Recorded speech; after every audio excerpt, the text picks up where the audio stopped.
This is the very last tutorial for Adobe's Premiere Pro CS6 Masterclass. So, I'm going to finish what I started.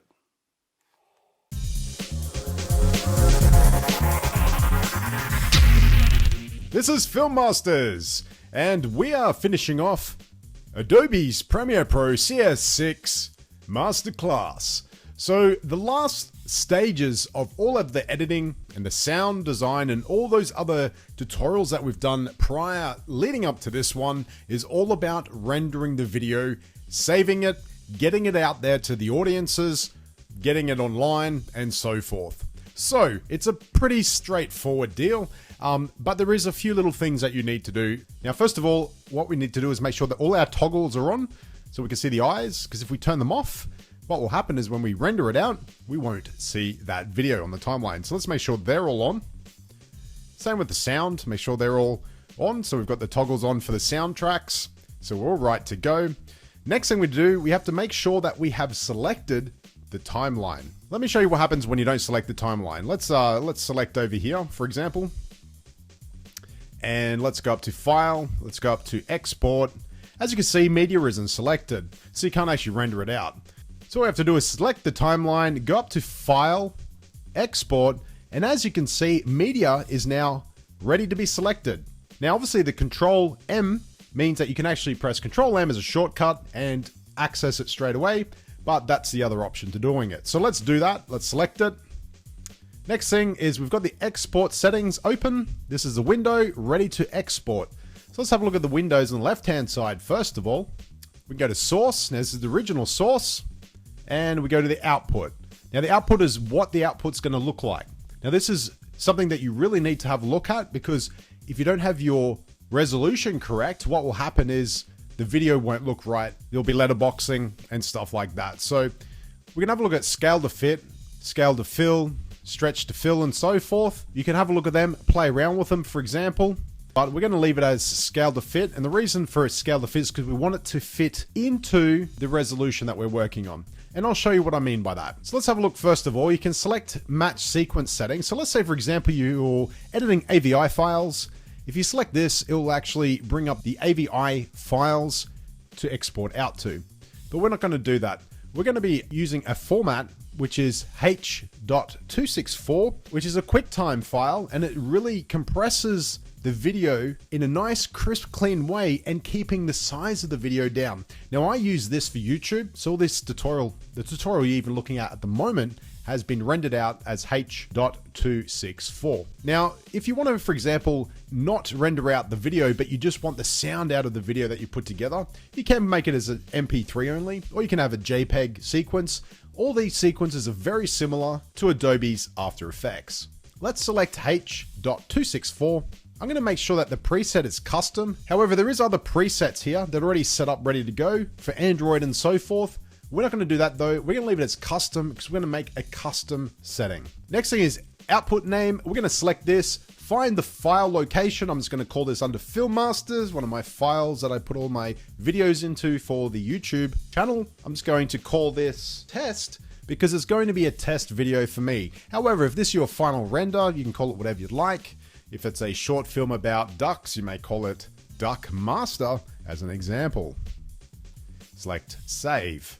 Once we've done that, we have Export Video and Export Audio open, and we want them ticked. Now that's generally default, so we'll leave it as is. We have a summary here. At the moment, it's telling me the output is 1440 by 1080. It's at 23.976 frames per second. A progressive scan.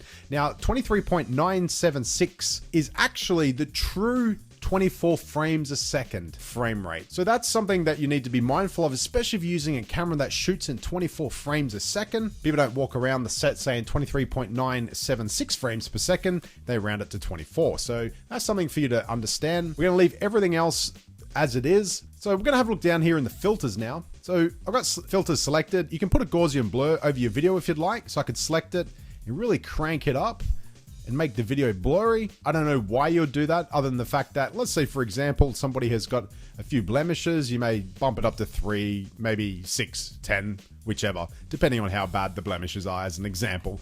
We're not going to use that though.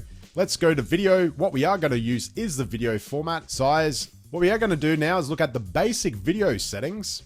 Now I've got it as 1440 as 1080. Now that's the size and screen resolution I use for YouTube to make sure that it's high def. So if you're doing YouTube videos, that is the screen resolution you want to have a look at. Frame rates 23.976. However, if you've got other frame rates and wish you would like to render the video out at, you can make sure that it matches what you've got on the timeline. I've got progressive selected because my camera is progressive scan. We've got aspect ratio here, so let's talk a little bit about aspect ratios. Let's say, for example, I've got this set up for NTSC. I'm going to select PAL. Now I'm from Australia, so PAL is our preferred standard of video. Let's select that.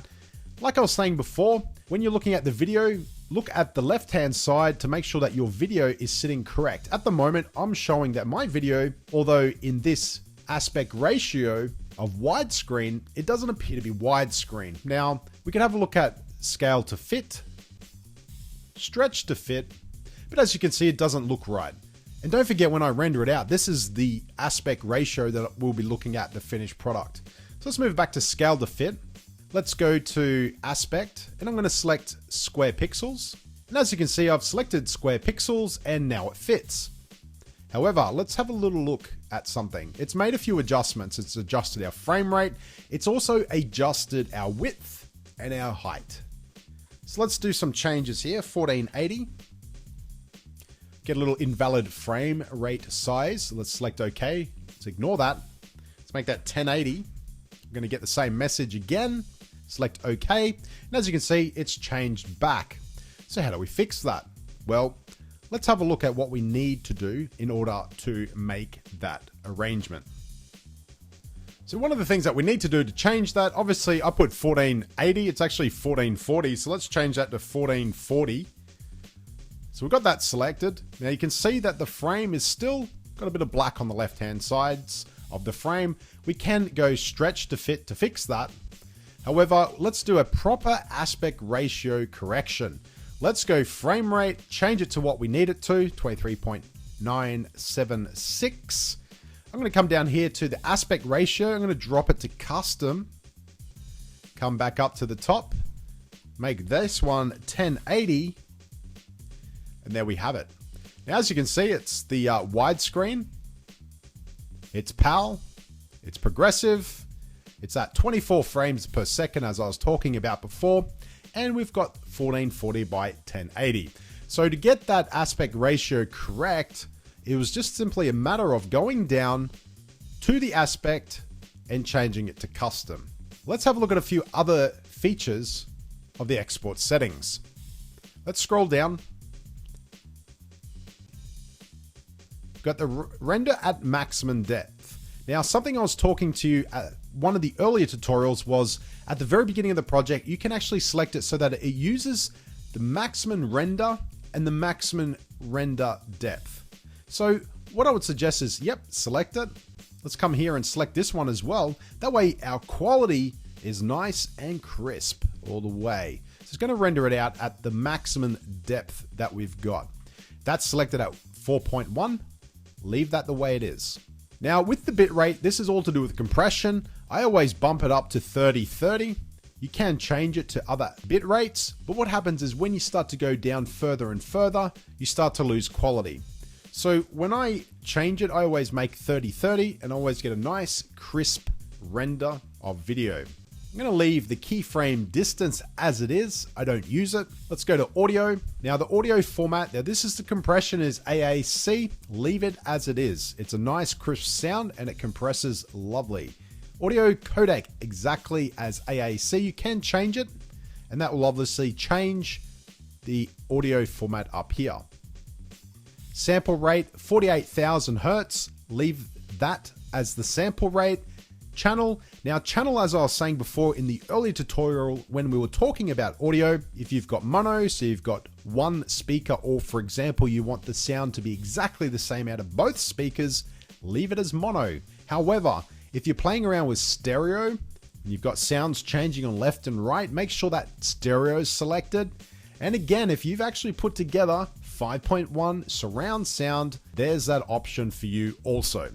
Now this video doesn't have that. We've got stereo, so we're going to leave it as stereo. Leave the audio quality as high. Leave everything else that we've got here high or as it is. Now we've got the multiplexer.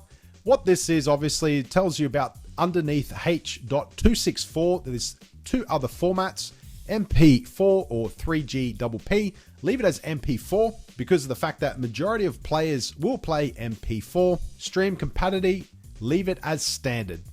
You've got PlayStation and iPod here, but we're going to leave it as standard. Now, let's say, for example, you're rendering it out and you want to get up onto your server. You can also put an FTP address and so forth in here. We're not going to do that either. All we're going to do is render out the video so that we can get it out to our audience. So we've gone through all the export settings. The only thing we need to do now is queue the render. So what we're going to do is we've got queue and export. If you hit queue, what will happen is it'll open up Media Encoder as it states. And then what will happen is if you're trying to render it out in different formats, that might be an option for you, might be a better workflow. We're not going to do that. We're just going to hit export. When we select export, what will happen? It's going to export our video and encode it, put it in the file, ready to go. And that's it. That is exporting a video out of Premiere Pro CS6. And that's it, guys. That is the last of our masterclass series. Now we're going to jump back into doing some more visual effects stuff, which will be coming out on a weekly basis again. So if you want to become a Filmmaster subby to keep up to date with everything, it's pretty simple. All you have to do is subscribe to the channel, like us on Facebook or on Twitter. And until next time, don't just film it, master it.